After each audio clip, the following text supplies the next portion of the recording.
Welcome to Dr. B.R. Ambedkar Open University. Now in our second session of Unit 11, let us try to understand about broadly in terms of what were the achievements of various 5-year plans rather than achievements, what were the main objectives of the 5-year plans.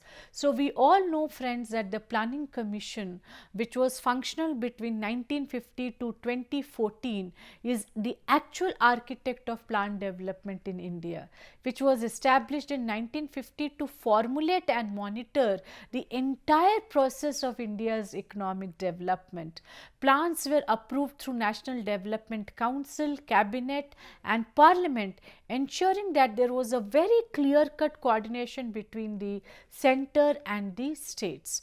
The main objective was definitely to achieve economic growth, social justice, poverty reduction and a kind of a balanced regional development, keeping in view the vision of the constitutional framers. Now, when we talk about the early 5-year plans, which basically focused on building the foundation, so whether it was first 5-year plan, second or third 5-year plan, this actually laid down the foundation of the development planning in India.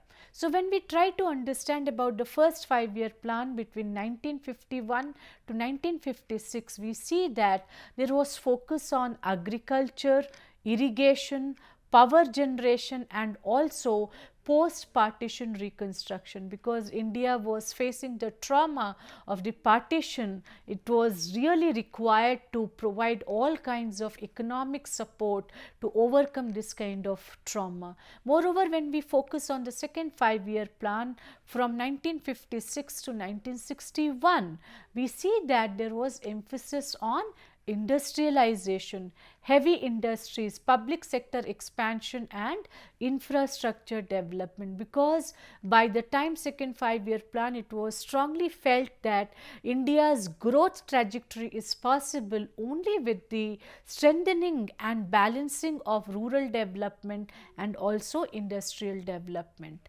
The third 5-year plan between 1961 to 1966, it targeted on self-sufficiency, especially in food grains, higher national income and industrial growth. But during these three 5-year plans, first, second and third, we also had to face severe and several challenges like wars with China in 1962 and in Pakistan in 1965. There were also droughts and inflation and food shortages, which also disrupted our planned growth and necessitated that we do a thorough reassessment of our policies. Then proceeding further in the middle phase of the planning system, fourth, fifth, sixth and seventh 5-year plan, we see that during fourth plan there was focus on agriculture, irrigation, power, transport and public sector investments.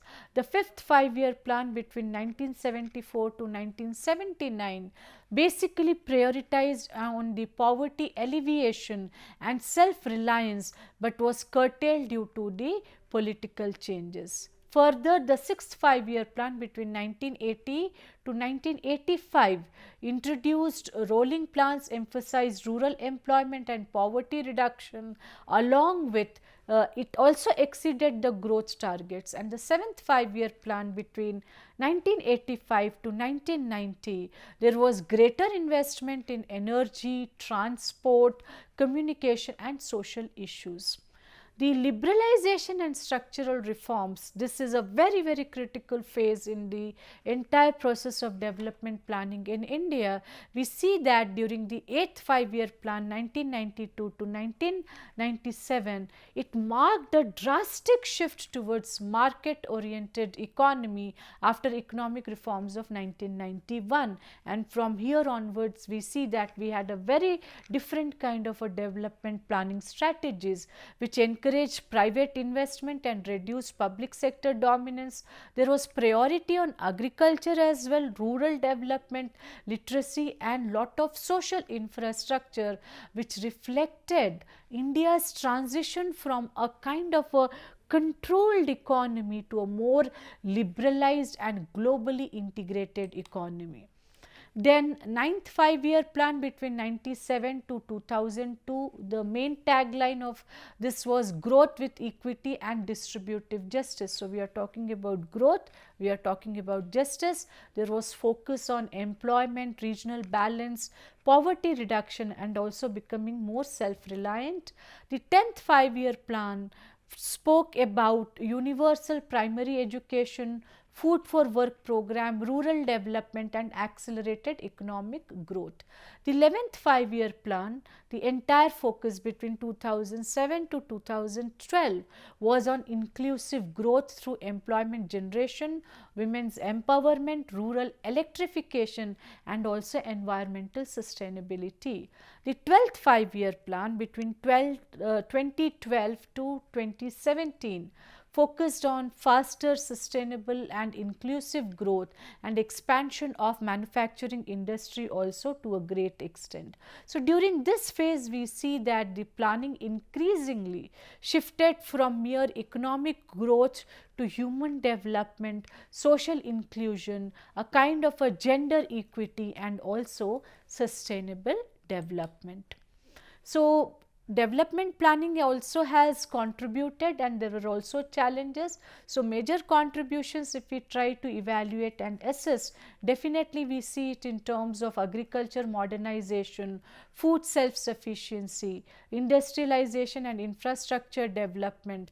There was expansion of education, health and social welfare programs, and also poverty alleviation and employment generation initiatives also contributed to a great extent, apart from strengthening the national and regional development planning.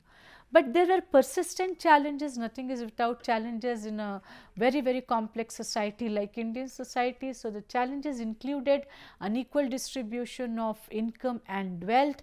There was a kind of a continuous poverty and unemployment related issues, but they were also catered to through various 5-year plans. There were delays in the public distribution system, low returns on the public investment, and there was a gap between planned targets and actual achievements. So, if we try to assess all the 5-year plans, like what has its role, then definitely its role has been transformative, and to a great extent it has shaped modern India by promoting economic growth despite limitations. There were limitations, no doubt about it, but despite limitations, planning laid the foundation for India's emergence as a diversified, developing and a global power to reckon with. Now, we have already, let me quickly introduce you to mixed economy. It combines the features of both capitalist and socialist systems where public sector, private sector and joint sector coexist. So, in mixed economy we see public sector, joint sector, private sector. And what are the main objectives of it? Basically to achieve rapid economic growth and industrialization, and also promote strong sense of social justice and harmonize profit motives with social responsibility. And the state acts as an active partner in the development process, directing the economic activity in national interest. So, with this we complete our second session, friends. Thank you very much.